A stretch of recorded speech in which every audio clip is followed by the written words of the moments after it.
Hello les scrap addicts, c'est Justine. On se retrouve aujourd'hui pour la dernière semaine d'ouverture du calendrier de l'Avent.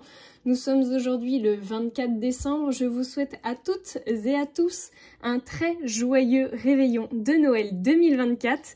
Et j'ai hâte d'être à l'année 2025 pour savoir ce qu'elle nous réserve.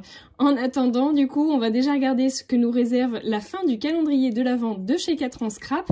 Et n'oubliez pas de mettre votre petite alarme au mois d'octobre 2025 si jamais vous ne voulez pas louper la sortie du calendrier de l'Avent 2025 cette fois. C'est parti, on va ouvrir les 3 dernières pochettes du calendrier de l'Avent et on va ensemble se réaliser un petit tuto comme à notre habitude. On se retrouve à la fin de la vidéo pour mon petit ressenti sur ce calendrier de l'Avent 2024. Allez, on commence par la numéro 22. Et donc, à l'intérieur, nous avons... Oh, un joli tampon nœud. Regardez-moi ça, comment il est élégant. Alors, je suis désolée, j'ai de la peinture sur les doigts. On a un très joli nœud. Je le trouve vraiment très joli. Donc ça, c'était le numéro 22. Tenez, je vais vous le mettre comme ça. Je vais peut-être vous donner la dimension. Il fait un petit peu moins de 5 cm par, je dirais, à peine 2,5. Donc c'est quand même un beau nœud. Hop.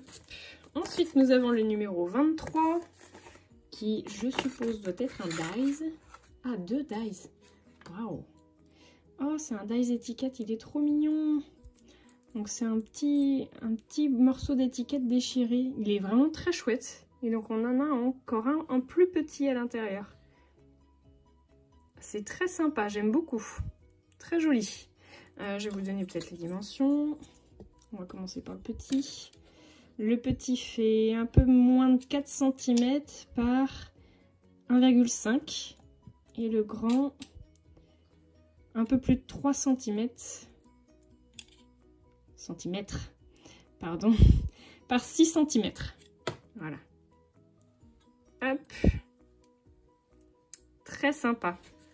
Et on a la dernière enveloppe qui est donc la numéro 24. Pour l'enveloppe du jour. Attention. Et c'est un... Oh, c'est trop mignon. C'est un cupcake. Regardez ça. Un petit gâteau. Il est trop mignon. Alors, il est relativement grand, du coup. Je trouve qu'on finit bien parce qu'on finit quand même sur un grand tampon de 3 cm par 4 cm. Donc, on a 2 grands tampons. Trop mignon. Franchement, j'adore. Je le vois déjà bien... comme ça, l'un sur l'autre. Allez, c'est parti, on passe au tuto. Alors, pour le tuto, je suis repartie de la base de la boîte blanche, transparente, pardon, qui était sur la semaine numéro 2. Nous avions 11 cm par 11 cm, puisque c'est une boîte qui est carrée. Alors, c'est même 11,5, pardon, par 11,5. Et en tranche, elle fait 2,5. Donc c'est une boîte qui est carrée, qui est relativement simple à refaire à la maison. Donc c'est pour ça que je me suis permise de reprendre cette base-là. Moi, elle va me servir à mettre des petits chocolats à l'intérieur, genre Célébration, pour pas citer de marque. Je peux vous citer Ferrero Rocher, mon chéri. Voilà, comme ça fait 3 autres marques de citer. Je suis dans les règles. Bref. Donc au niveau de cette base-là, je vais venir recouvrir quand même avec du papier. Pour ça, bien évidemment, j'ai choisi le papier que j'ai préféré dans tout le set, qui était ce papier-là, qui est dans un ton framboise, je dirais. Il est vraiment trop joli, je l'aime beaucoup. Donc, j'ai fait un morceau de papier blanc qui va faire 10 cm par 10 cm.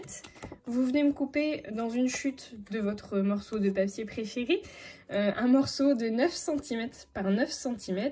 On va venir les mettre comme ceci. Je vais enlever la boîte, ce sera plus simple. Je vais déjà faire mon collage.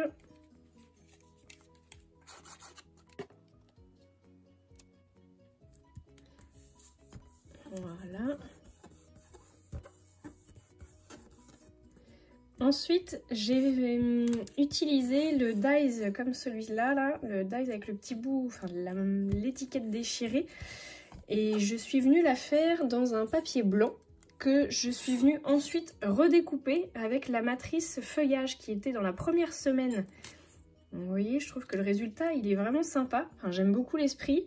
Je vais faire un petit repère parce qu'en fait, je voudrais venir faire un petit trou et rajouter un petit morceau de ficelle. Allez, c'est parti. Alors, je vais tricher un peu, effectivement, parce que la ficelle ne fait pas partie du calendrier de l'Avent. Mais bon, jusqu'à présent, je n'avais pas triché, donc je peux me permettre une triche, on va dire. Alors, hop, on va venir le mettre comme ceci dans mon papier.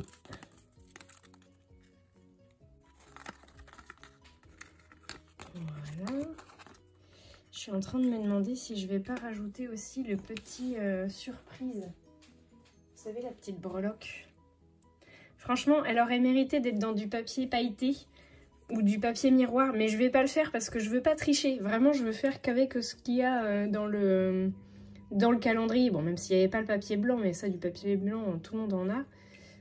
Comme tout le monde n'a pas de papier miroir ou... Oh, vraiment, ça me chagrine.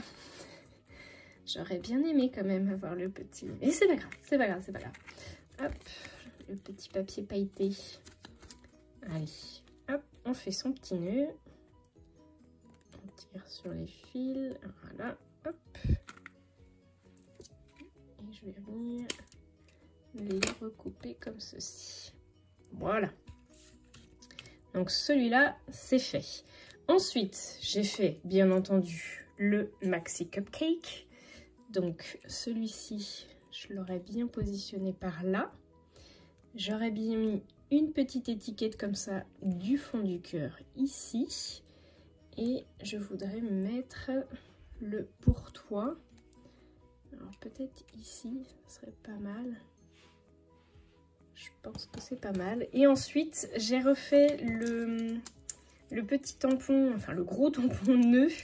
Je l'ai fait dans le même papier que celui du fond. Et regardez, je trouve que ça donne super bien. Donc je vais coller tout ça et on se retrouve ensuite pour la découverte de la boîte. Et voilà le résultat de ma boîte. Je la trouve vraiment très sympa. Alors je l'ai collée avec de la glu pour que ça tienne bien. Et vous avez pu, vous voyez, bah, vous la voyez là, la glu. Elle n'est pas tout à fait sèche encore. On appuie bien dessus pour que ça adhère. Mais franchement, je pense qu'elle ne devrait pas bouger. Et le seul petit élément, enfin les deux éléments qui restent, on va dire, en pendouille, c'est bah, justement la petite breloque avec écrit surprise. Et puis les petits, enfin ma petite triche du coup de ma ficelle. En tout cas, j'espère vraiment que le tuto il vous aura plu. C'est pas compliqué et vous voyez que vraiment vous pouvez même faire ça sur des boîtes de récupération si éventuellement vous avez des petites boîtes qui traînent à la maison. Voilà, c'est plutôt facile à refaire et je trouve que l'idée est très sympa. On passe maintenant au bilan. C'est maintenant l'heure du bilan du calendrier de l'Avent 4 ans scrap 2024. Franchement, je suis hyper étonnée d'un calendrier à ce prix-là, puisque je vous le rappelle, il était quand même à moins de 35 € ce calendrier. Vous aviez 24 cases et vraiment je trouve que bah, il en vaut le coup parce que vous avez quand même au final des choses qui vont vous rester, que vous pourrez réutiliser. Et en plus qui sont, je trouve, relativement intemporelles. On a des petites étiquettes là, le petit washi là qui est trop joli, la petite breloque. Enfin, vous avez quand même 7 matrices de découpe qui vont vous rester et 8 tampons. Des tampons en plus qui sont facilement réutilisables. Enfin voilà, le petit nœud par exemple, ça peut être un intemporel et qui peut rester dans votre scrap room un bon moment. Hein. Mon carnet, ça c'est pareil, vous pouvez le réutiliser assez facilement. Dès que vous avez un petit cahier, bah écoutez, voilà, vous refaites un petit carnet. Sans compter qu'on a quand même pas mal de supports, puisqu'on a le carnet en craft, que je trouve tellement beau. Nous avions également les boîtes, donc on a 3 boîtes au total, 2 rectangles et une carrée. Et franchement, on a réalisé une dizaine de cartes, on a réalisé beaucoup d'étiquettes, elles sont toutes là. On a vraiment beaucoup de choses et des choses qui vont rester, des choses qui vont pouvoir vous servir aussi comme cadeau à offrir. Je trouve que vraiment pour 35 €, enfin moins de 35 €, bah, je trouve que le bilan il est très positif. Donc laissez-moi votre commentaire en toute sincérité, savoir si le calendrier pour vous il est satisfaisant ou si pas du tout vous passez votre chemin pour l'année prochaine, ou si bah, au contraire vous vous mettez la petite alarme au mois d'octobre pour l'année prochaine et que vous ne passerez pas à côté donc l'année prochaine. Moi en attendant, je vous fais de gros bisous, je vous souhaite de très bonnes fêtes de fin d'année à toutes et à tous et je vous dis à l'année prochaine. Gros bisous tout le monde!